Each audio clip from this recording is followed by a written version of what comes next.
during COVID, discussing how global development careers and workplaces have been changing and adapting amidst the global pandemic. But today I want to discuss another pandemic we are and have been facing that can have a huge impact on people's careers, and that is the issue of racism. This is not a new issue. In fact, you could argue the entire development industry was built on a system of oppression and inequity, but it is one that is getting new attention in the aftermath of George Floyd's murder in the US and the growing global Black Lives Matter movement. So today I'm honored to be joined by Angela Bruce-Raeburn, who's one of the leading feminist voices in global development on the issues of racism, sexism, and how the colonial roots of development work are not just holding talented people back in their careers, but really damaging the very nature of our work. You may have read some of her opinion pieces that Angela's published on Devex. If you haven't, I'd encourage you to check them out. So when I wanted to talk about this issue in this series, she was the first person to come to mind. In addition to her advocacy work on areas like racism and sexism, Angela also has a very busy day job as the Regional Advocacy Director for Africa at the Global Health Advocacy Incubator. So very busy woman. Angela, thank you so much for joining us today. Hello, thank you for having me again, Kate. Appreciate it. Yeah. Well, first off, I just want to thank you for all the work you have put in to educate our sector on the, well, in some cases, the existence, but certainly the pervasiveness and damage racist systems can have on our people and our work. You know, for a sector that is trying to fight inequity around the world, we certainly have a host of our own issues in our own institutions and organizations. Imagine you are exhausted, as you know, you still have your day job on top of all of this work you're doing. So just wanted to thank you for generously sharing your voice and your time with us. But you know, it's been a couple of months since the murder of George Floyd, which sparked worldwide outrage and protests against police brutality, racial inequity, systemic racism. You've been talking about this for years and the inherently racist systems in development. Do you think this moment has been different, and have you seen any real change over these past couple months, and what more would you like to see? I think the question of whether anything has changed, I'm not sure. In fact, I was asked recently if I thought this was a watershed moment by someone in another conversation. And I was trying to think about whether or not it is a watershed moment. And the answer is, I think the jury's still out on that. In that, this is a long-standing systemic issue. So, you know, these immediate protests and all that are all important because it lends a spotlight and it allows us to talk more about it, more than we've ever talked about it in the past. I agree. But whether or not we've really changed anything, I don't think that's something that's really happened as yet. I think what has happened is we've placed a spotlight. A lot of organizations are looking at their boards, looking at their leadership teams, their management teams, beyond the hashtag activism, beyond the, you know, solidarity with Black Lives Matter. What else are you doing? What else is your organization doing? How much are you looking at your boards? How much are you looking at what your management teams look like? How much are you looking at what your executive teams look like? Without all of those pieces, it's just hashtag activism, which a lot of people have written about. I'm not the only one. A lot of other people, Black women in development, have written about it, saying, you know, let's not get complacent in our approach to this at this point. Yes, we're excited about all the talk about it, but at the same time recognize how easy it is to slap a hashtag on to your website and say we're in solidarity while nothing internally in your organization has changed. So the jury's still out, I would say. Yeah, certainly. Yeah, and I mean, in addition to hashtag or just statements that are going out, you know, I've been speaking with many HR leaders and recruiters, and you know, for many, the answer is looking to hire more diverse staff, promote more diverse staff, but they also don't want it to just be tokenism. Right? Right. And you see, here's the challenge to that as well. Hire more diverse staff. Lots of organizations hire people of, you know, Black women, people of color, but oftentimes it's about retention too, right? People come into these organizations, they don't feel empowered, they don't feel like they belong, they don't feel included, so they leave. So you could find organizations where there's a lot of people of color coming in different, levels of the organization, but they don't stay because really we've not built a culture of inclusion. So it's not just bringing in people, but it's how do you support staff? How do you get to understand what they need to survive in an organization, what they need to really thrive in an organization? Those parts of it are also part of the problem, and it's often not really addressed. And so a lot of organizations feel proud of themselves when they say, oh, we have, this Black person or this Black man or this, other brown person. But you ask these people in organizations, how are they feeling in the organization? And then that's where you find issues of, people feeling excluded, people feeling disempowered. So it's a lot of work to be done, but I think HR people have to understand that it's a huge opportunity at this point to be able to do this. Yeah, well, and you and I first met a couple years ago when it was really the Me Too movement was really coming to fruition, and we were covering a lot of issues of sexism and harassment in the aid sector. Aid too became how we all framed it within development. But do you feel like Black women and women of color were left behind in that? And what did we miss there in that moment that maybe we can seize now? You talked about some of the things I've written on Devex, but I'm, again, not the only one. I have written about how we are really comfortable, I think, talking about gender. I think that we've come to the point where Me Too, which led us into talking about aid too, makes us comfortable about gender. We can say, yes, we realize that we need more women to be in these kinds of levers of power, certainly in the international development sector, where we need also the whole humanitarian aspect of the work that we do, right? Because let's be clear, international development is not, we're not making phones or we're not making cars. We're a sector where we're meeting people at their most vulnerable. So we have to also bring an additional human, aspect to the work that we do. So it's not just, the education or the foreign language. It's also the emotional intelligence that is required for the work that we do. So it's, I think, a little bit of a higher threshold. With that being said, I think what has happened is we got comfortable talking about gender. But what I think A2 missed was we talked about gender, but we refused to acknowledge the intersection of race and gender. And so Black women and women of color got left out of that conversation.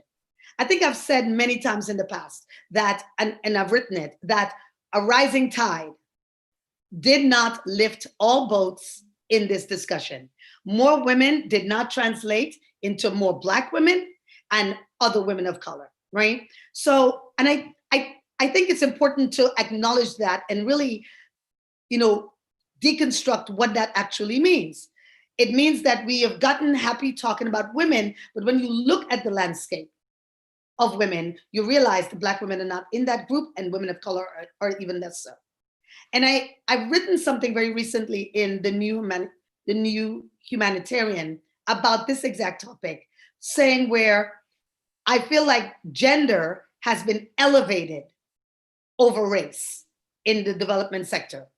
And I think that's because the whole white supremacy culture that underpins international development is more comfortable talking about gender than it is about race. Because I think race makes people uncomfortable no matter what. I mean, it's evident just by the way we've been talking about race in our national dialogue and the way we've been talking about race even internationally. People are uncomfortable. People don't want Black people talking about how angry they are. People are more comfortable when Black people, Black women in particular, are quieter, calmer, and speaking in tones that white supremacy culture can accept. Right. And when Black women don't want to hear that anymore, which is where we are now, then it's this whole sort of feeling of, oh my goodness, why are you always so angry? Why are you always, so agitated? Why can't we speak in a more calm way? When if you ask Black women who've been talking about this for the last 20 years, no one is calm anymore, right? This sense of urgency is definitely here now. And so what I think that's happened in international development is all the years of wait your turn has gotten old. No, and people don't want to hear that. Younger women, younger Black educated professional women do not want to hear that. So I feel like what has happened, and if you look at people who are writing about this in the sector, they'll tell you that there's definitely a shift in the mindset of people like me, and younger women than me coming into the sector. And so overall, we are in a place where gender has gotten to be a conversation that we're good. We're talking about it. We're looking at women CEOs. We're looking at how women are rising to leadership in the sector, but we're uncomfortable talking about intersectionality. We're uncomfortable saying, you know what? Yes, there are women, but there are no Black women. And no one wants to say that out loud. Or there are no brown women. And I think now is the time to say, Black women are not sitting back waiting for their time to come, for their turn. They're coming into the rooms shouting. They're coming into the rooms being more aggressive, more angry. And you know what? It's about time. And I don't think there's any need for us to make any excuses anymore about our voices that need to be heard, especially in international development, or especially when you're talking about working in service of Black and brown people. You need to hear Black women talk. Yeah, and I think you raised a really important point. And gender has been a part of our development parlance and speak, and that we acknowledge that's important in our programming. We haven't really done that about race, right? Yeah. It's not, we ignore the elephant in the room, this white savior complex. Right. And I think that's the newer conversation, at least that you see people are having, and probably doesn't feel as comfortable as gender to some people that we're just now breaking through. Do you feel like, because you've been outspoken on these issues for a while now, have you felt any backlash in your career by doing so and by speaking out? Not at all, not yet. I work for an organization that I share with people in our leadership about the articles and the work that we do, and we have been talking about race as well. So I have not felt that in my own work, but I wonder about other Black women who I know will publish something anonymously because there's still fear. And I want to talk about those women. I want to elevate their discussions and their voices, because I know that I belong to a group of Black women who we talk about this kind of thing all the time. So I know that there's fear of speaking out against, the white supremacy culture and international development. Because who wants to talk about white supremacy culture because even to hear it, it sounds harsh. It sounds angry. But what it is, it's not, when I'll say it this way, when you talk about white supremacy culture, most people think of, Nazis and all this kind of thing. Mm-hmm. And we want to broaden this discussion about white supremacy culture and to say it's a part of the way we think of everything, that we are part of a society where de facto white culture, right? So that's what I think is sort of like the uncomfortable aspect of speaking about it. I feel that the backlash that Black women face is probably being treated in a certain negative way in the workplace, being excluded. And so there's a lot of fear that they won't be able to advance in their careers. And as a result of that, many of them are still silent. But for me, in a personal way, I've not felt that as yet. Yeah, I know. And you and I've talked before about how Black women, people of color, are not given the same benefit of the doubt when it comes to the workplace. So how do you see this playing out in ways both big and small that can really impact you over your career? Yeah. So it's funny, I read something recently on Twitter, I can't remember where it was, where there was a white man talking about how he noticed himself as a white male in the development sector, and how his Black colleagues were over scrutinized. That if they were late, it was always a question of asking questions about their lateness, whereas white colleagues didn't have to have that same kind of scrutiny. That is something so insidious, and a lot of Black women can speak to this thing, where we are in the job interview, we have to know more. On the resume, we have to have more. We have to have better education. We have to speak the foreign language that other people get hired that don't speak the language. We have to bring more to the table. We are consistently scrutinized, asked more questions. We are not allowed to be equal in the way that other people are equal. And that, I think, is where the disturbance is. And I think where a lot of Black women feel the pressure at work.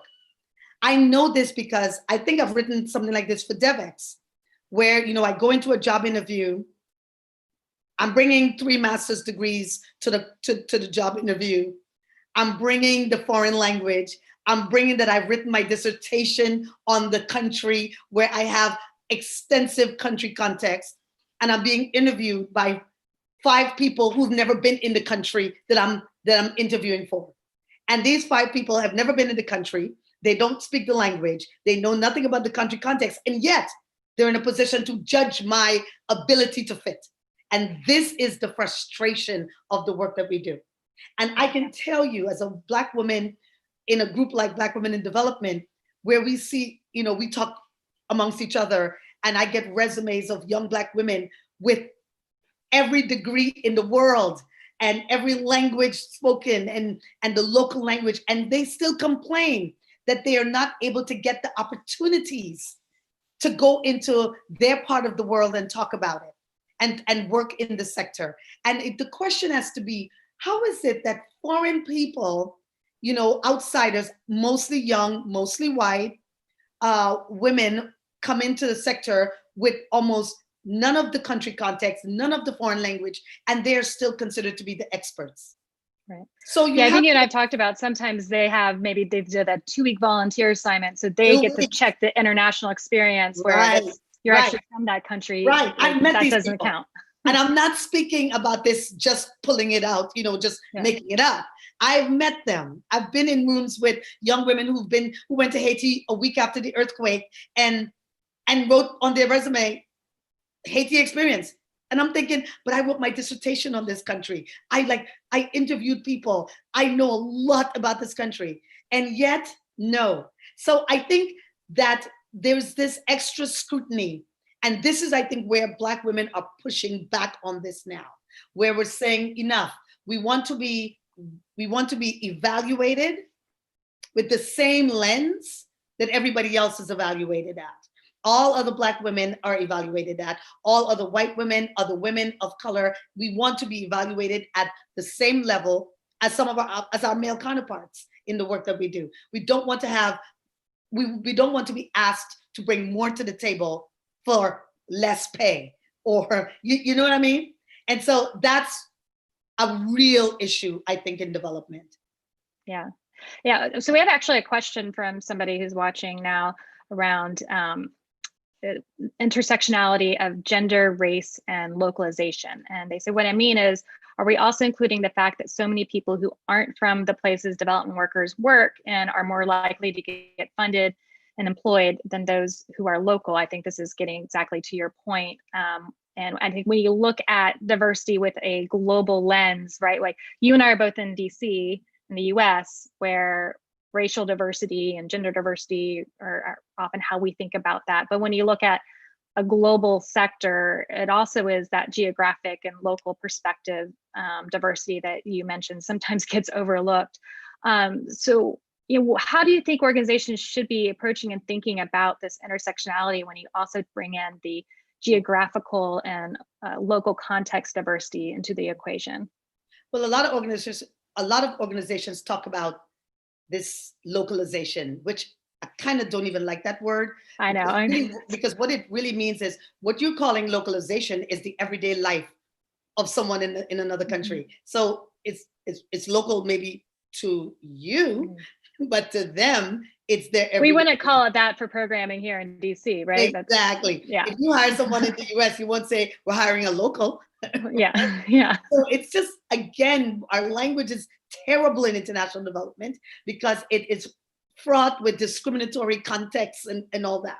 So one of the things I think is important is when you're conceptualizing programs, people who are impacted and affected most have to be at the table to discuss the concept even of where you, even from the beginning where you're starting from, right? And I think that we often conceptualize it in the US, in England, in other parts of the world, and then we take it over there to localize it. And I'm saying that we need to reframe, reimagine how we even want to work in international development. And I think this whole Black Lives Matter movement, which is in many cases, I've heard someone say it's not even a movement, it's the everyday lived experience of Black people. That whole lived experience of Black people, how it has impacted how we talk about development, right? Before this happened, we were talking about development, but we were gingerly walking around the issues of race, right? Now we're just like, pull the Band-Aid off, in the conversation. And I'm saying if we want to engage people in the countries that we work in a way that speaks to them being the voice of the work, the voice of the programming, their experience being sort of like the focus that underpins our work. If we can approach our work and reimagine it in this way, we'll do a lot better in our work. But if we continue to do it the way we're doing it now, the way we've done it now, where we're talking about everything outside of the country, and then we take it in the country and we say, here, we brought you a great program, a program that has no context for the country, where most people in the country don't even agree or even understand what we're talking about because they don't have the same lived experience, right? So that intersectionality that we're talking about requires thinkers. It requires the voice of Black women to be front and center in that conversation. If you're going to be in service to Black people, you need to be able to think about it, talk about it in a way that makes sense, as opposed to this kind of, we kind of talk about it in this sort of a way that we don't want to acknowledge the deep-seated racism that has been a part of the sector for so many years. And I think our inability to acknowledge that is what has led us to this place where we are now. Yeah. Well, and you think about how so many development institutions are set up, their headquarters are in a place like DC or London or Brussels. And, they are, as you say, imposing these solutions on other countries without even really understanding the local country context.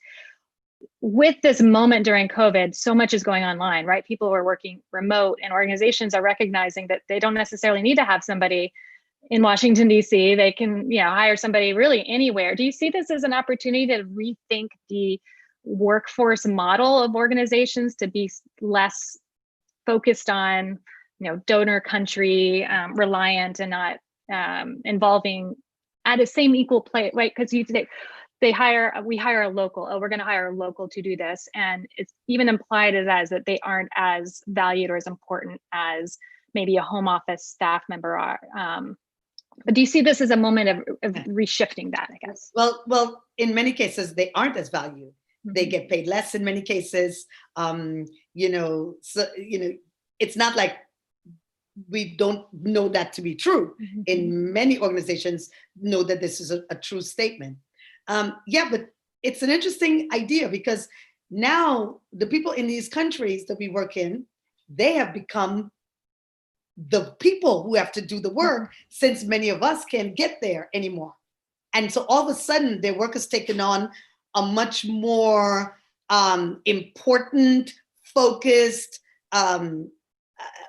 high-powered way, if you think about it, because now they're the ones going to talk to the ministers because we can't go with them or we can't be there to sort of support it. So yes, it is absolutely forcing a reckoning in international development for us to rethink all of this work that we have done over these last couple of years. So it is definitely happening. Great. So I have another question that's come in from audience. So question for Angela, how can white allies help in the workplace? Obviously, here I am, a white woman talking to you about this issue.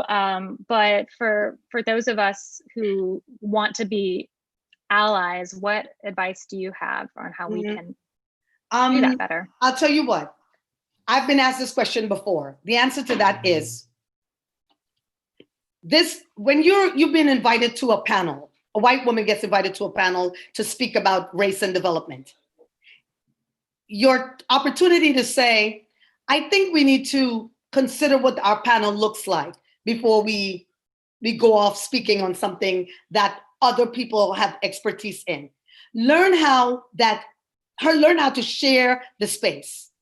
And allyship is about being more thoughtful about these kinds of things.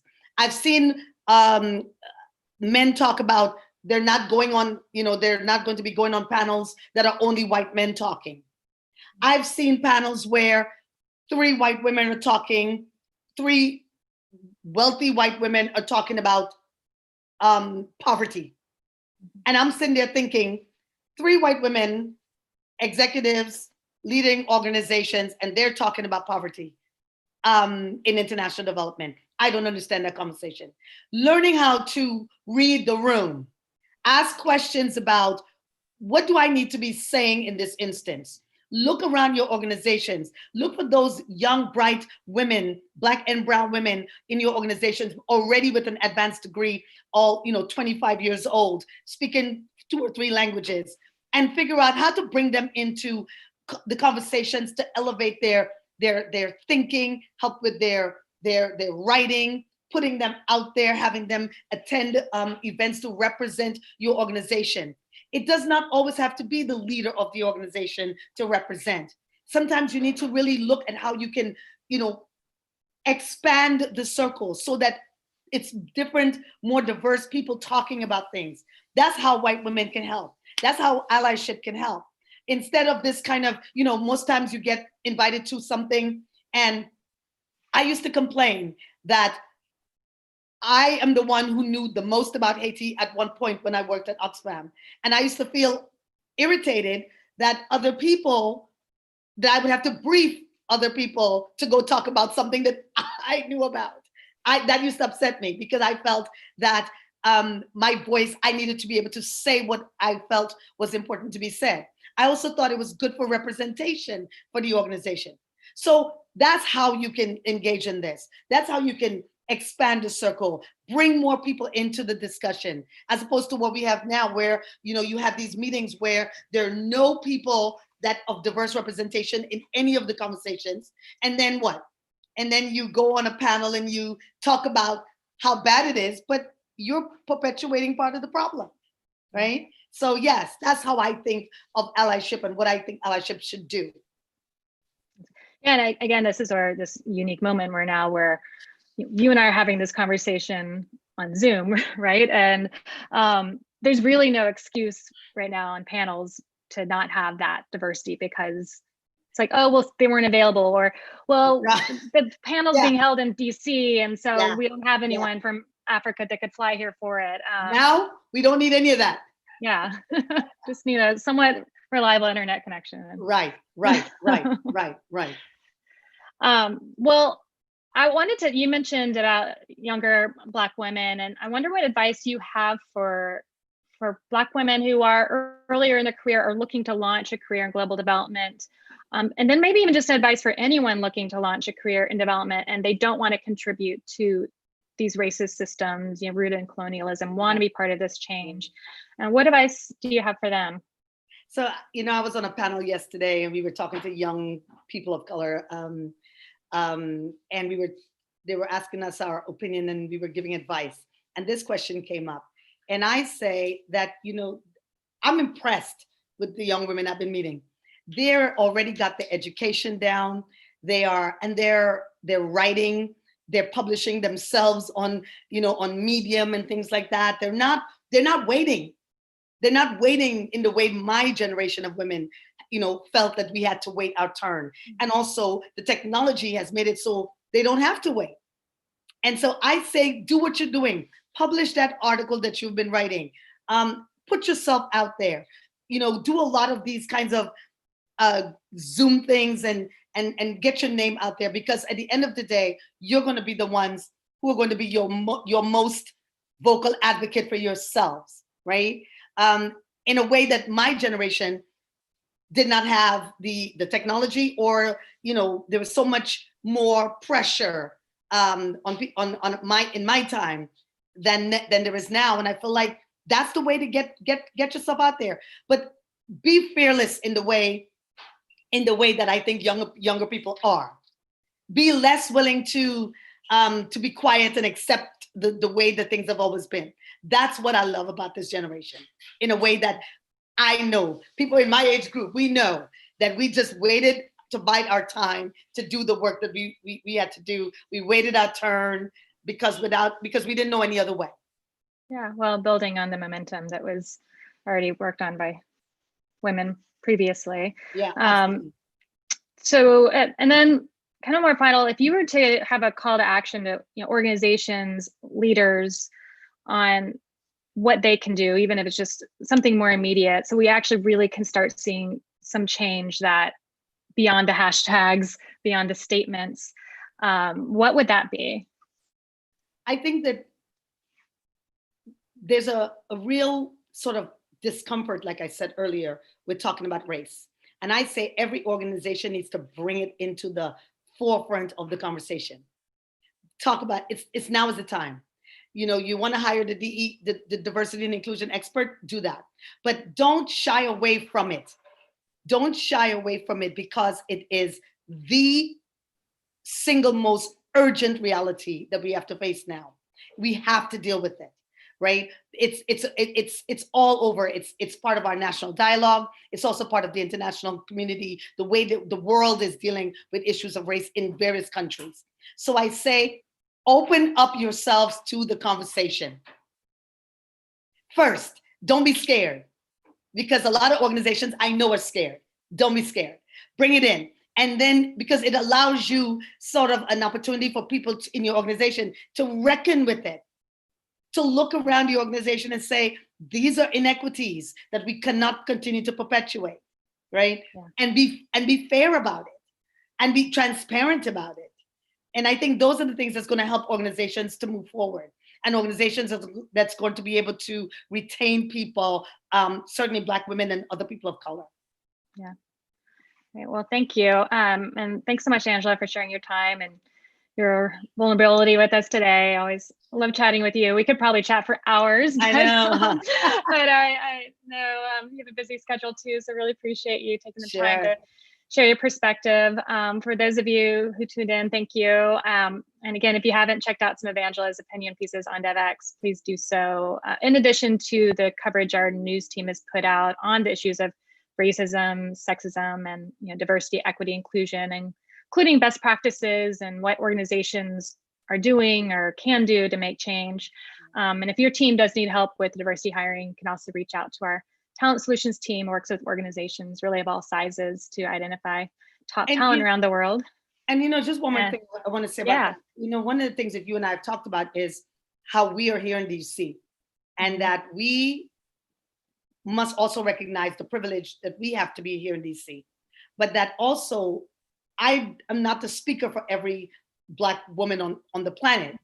And I feel like there's a real need for organizations to look at other parts of the world and pull voices from there as well, and let those people speak for their own issues, right? Because I think that sometimes it's easy to find the one Black lady or the one Black guy, and then we become the spokespeople for everybody. And I don't certainly want to be that, and oftentimes I think it gets easy to just figure out to pull this one person, but their voices. I mean, I told you about Black Women in Devon. We talk about all the young women that are on there that live in other parts of the world, whose voices can be a part of these stories. And organizations need to really look for them and tap into people like me, so I could give you names, and people like you, so I could give you names, so you could reach out and bring these women into the discussion.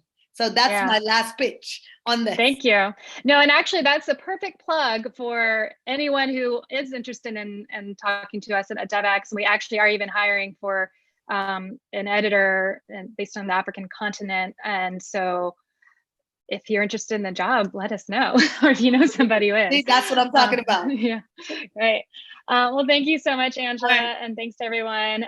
Enjoy the rest of your day, and stay safe and healthy. You too. Bye-bye. Okay. Bye.